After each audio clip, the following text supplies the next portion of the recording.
और मित्रों, मैं खुद 2-3 शब्द आपको बताना चाहता हूं। हम पिक्चर देखते हैं, आर्ट डायरेक्शन किसका है? आर्ट डायरेक्शन सावरकर एरा के पहले कहीं इसका हिंदी नहीं था, कहीं इसका भारतीय भाषाओं में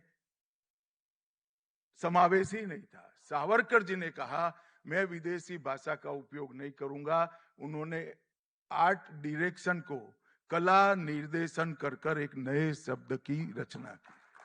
डायरेक्टर की जगह निर्देशक, ऐसे कई ऐसे शब्द हैं जो सावरकर जी की पेन से निकले। या तो उन्होंने शोधे या सृजन किया, परंतु उसको सामान्य बोलचाल में लाने का काम किया। मित्रों, एक हिंदुत्व के प्रति दृढ़ श्रद्धा रखने वाला एक जीवन था, जो आधुनिक भी था और परंपराओं को भी साथ में लेकर इसका वहन करने वाला भी था। वीर सावरकर जी ने अस्पृश्यता को निवारण के लिए जो योगदान दिया है, इस देश ने इसके लिए कभी सावरकर जी का सम्मान नहीं किया। सावरकर जी ने हिंदू समाज की सारी कुरीतियों के खिलाफ उस वक्त संघर्ष करने का काम किया और उसको समाज का विरोध झेलते हुए भी आगे बढ़े। एक क्रूस क्राय शरीर के अंदर कितनी प्रचंड दैदीप्यमान आत्मा बसती थी, कितना दृढ़ निश्चयी और देशभक्त व्यक्ति इसके अंदर जीवन जीता था। उसका अंतिम शिखर तब आया जब वो बीमार हो गए थे। बीमार होने के बाद आज के जमाने में हम लोग देखते हैं, हम सब करते हैं, अपने परिजनों को बचाने के लिए वेंटिलेटर रखते हैं, नाना प्रकार के प्रयास करते हैं। उन्होंने कहा कि एक क्रूस का शरीर अब भारत माता के कोई काम का नहीं है।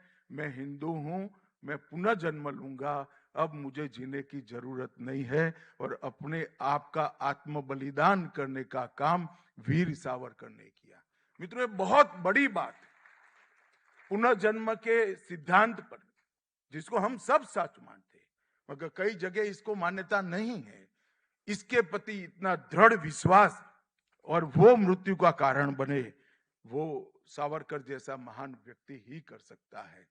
एक जीवन में 2 जन्मठी जिसको दे दी, वो व्यक्ति कितना भयजनक अंग्रेजों को लगता होगा, वो ही इनके प्रचंड सामर्थ्य का परिचायक है।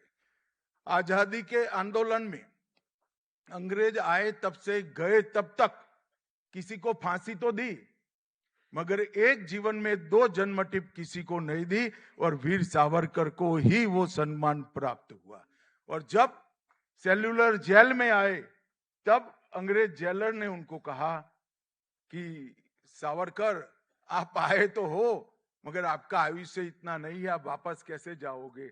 उन्होंने कहा मैं जरूर वापस जाऊंगा, तेरी सल्तनत की आयुष्य मेरे आयुष्य से कम है, मैं भारत माता को स्वतंत्र देख कर जाऊंगा।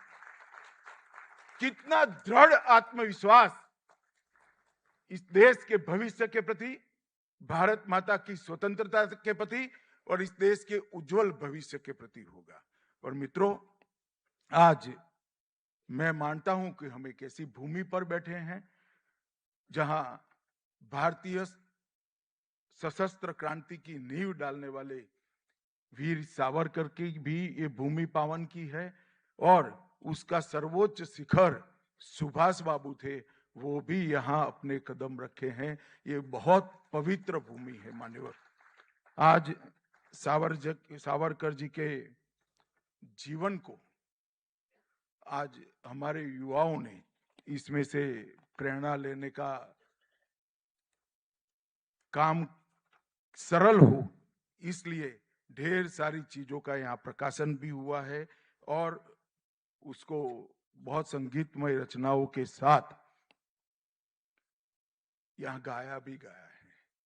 मैं इस कार्यक्रम के माध्यम से देश भर के 16 साल की कम आयु वाले बच्चों के अभिभावकों को, इनके माता पिता को एक अपील करना चाहता हूं। एक बार इस सेल्युलर जेल में जिस काल कोठरी में सावरकर जी का निवास था, जिसके ठीक सामने लोगों को फांसी पर चढ़ाने का काम किया जाता था, जिससे सावरकर जी की हिम्मत तोड़ दी जाए।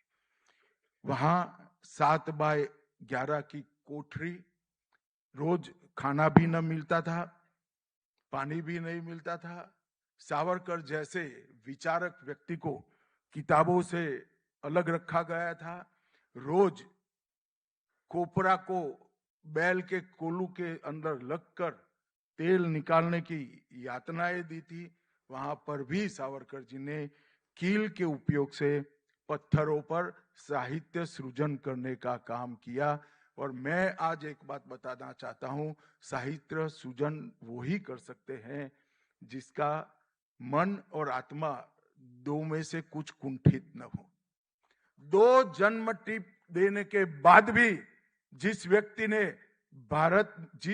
के अंदर भारत माता की प्रार्थना के लिए, भारत माता के यशोगान के लिए साहित्य सृजन करने की हिम्मत है, उससे बड़ा कोई देशभक्त हो ही नहीं सकता।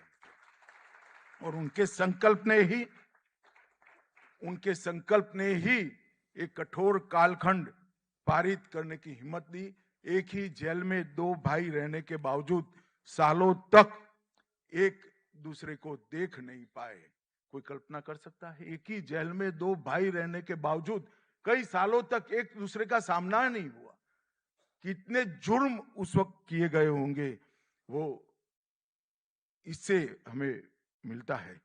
सांस्कृतिक राष्ट्रवाद का चिंतन, जिसके आधार पर आज की सरकार चल रही है नरेंद्र भाई के नेतृत्व में, वो उन्होंने ही इसकी नींव व्याख्या करने का काम किया था। मित्रों, ऐसी सामूहिक पहचान जो भारतीय उपमहाद्वीप के सांस्कृतिक मूल्यों, परंपराओं और इतिहास से उपजती है, इसको कई लोगों ने आगे बढ़ाने का काम किया। उसमें से सबसे प्रखर इसके उपासक वीर सावरकर थे। अंग्रेजों ने शिक्षा के माध्यम से हमारे देश पर हमेशा के लिए गुलामी का बोझ और गुलामी की मानसिकता थोपने का प्रयास किया था। इसीलिए 1857 के स्वतंत्र संग्राम को इन्होंने विप्लव का नाम दिया था। वीर सावरकर अकेले ऐसे व्यक्ति थे जिन्होंने सन 57 के स्वतंत्रता संग्राम को विप्लव की जगह स्वतंत्र संग्राम का नामाभिधम कर देश की सच्ची स्पिरिट को आगे बढ़ाया। और 1857 प्रथम स्वतंत्रता समर, ये पुस्तक देश के सभी पुस्तकों में एकमात्र पुस्तक ऐसी है जो प्रकाशित होने के पहले ही अंग्रेजों ने इसको बैन कर दी थी। कोई पुस्तक प्रकाशित भी नहीं हुई है, उसको प्रकाशित होने के पहले बैन करने का काम अंग्रेजों ने किया था। उस पर प्रतिबंध लगा दिया था। इसको छापना, पढ़ना, बांटना, सभी चीजों पर प्रतिबंध था। क्यों था? क्योंकि उसका टाइटल ही ऐसा था कि 1857 में जो हुआ था वो अंग्रेजों के प्रति विप्लव नहीं है, हमारा स्वातंत्र का अधिकार है। और इसके लिए अनेक हुतात्माओं ने जो बलिदान दिया, वो पहला स्वातंत्र समर था। और रूढ़ियों के लिए भी उन्होंने बहुत सारे प्रयास किए कि हमारा देश रूढ़ियों से ऊपर उठे, रूढ़ियों को त्यागे। मित्रों, आज हम आजाद हुए हैं, लंबी यात्रा कर देश आज यहां पर पहुंचा है। नरेंद्र भाई के नेतृत्व में एक सरकार बनी है जो लगभग 12 साल से काम कर रही है। और जब देश के आजादी के 75 साल हुए, तब नरेंद्र भाई ने एक आह्वान किया, देश के प्रधानमंत्री ने आह्वान किया है कि पंच प्रण के आधार पर हमारे देश की जनता ने हमारी शताब्दी तक, आजादी की शताब्दी तक जाना चाहिए। पंच प्रण में एक प्रण है, गुलामी के कालखंड की सभी स्मृतियों को समाप्त कर नए विश्वास के साथ देश आगे बढ़े। और 15 अगस्त 2047 को एक ऐसे महान भारत की हम सब मिलकर रचना करें, जो महान भारत समग्र विश्व के अंदर हर क्षेत्र में नंबर 1 पर हो। और मुझे पूरा विश्वास है आज ये आह्वान 140 करोड़ लोगों का संकल्प बना है और एक व्यक्ति जब एक कदम चलता है तो एक कदम आगे बढ़ते हैं, परंतु एक ही दिशा में 140 करोड़ लोग आगे बढ़ते हैं तो हम 140 करोड़ कदम आगे बढ़ते हैं। यही बात महान भारत की रचना करेगी। भारत समृद्ध भी होगा, भारत सुरक्षित भी होगा, भारत संस्कृत भी होगा और भारत शिक्षित भी होगा। भारत का स्वास्थ्य, हर जन का स्वास्थ्य हम बहुत अच्छे तरीके से मैनेज कर पाएंगे। इस प्रकार के भारत की रचना ही वीर सावरकर की कल्पना थी। मैं आज यहां से एक जन्मजात देशभक्त, एक मूर्धन्य साहित्यकार और दृढ़ता के धनी, वीरता के धनी सावरकर जी को मन पूर्वक प्रणाम कर श्रद्धांजलि देना चाहता हूं। मित्रों, पद्मश्री, पद्म विभूषण, सभी प्रकार के अलंकरण जो मिलते हैं वो सरकारें देती है।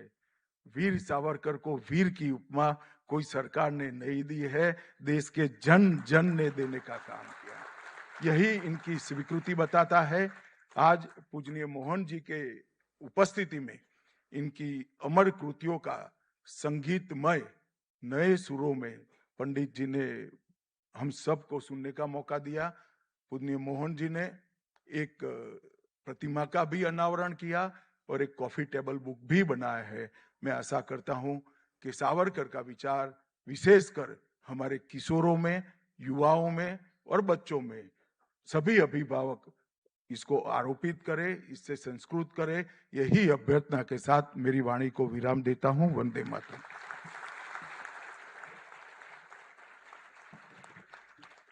आपके प्रेरणादायी शब्दों के लिए बहुत बहुत धन्यवाद। और जैसे आदरणीय गृह मंत्री जी ने कहा कि गुलामी के सारे निशानों को हमें मिटाना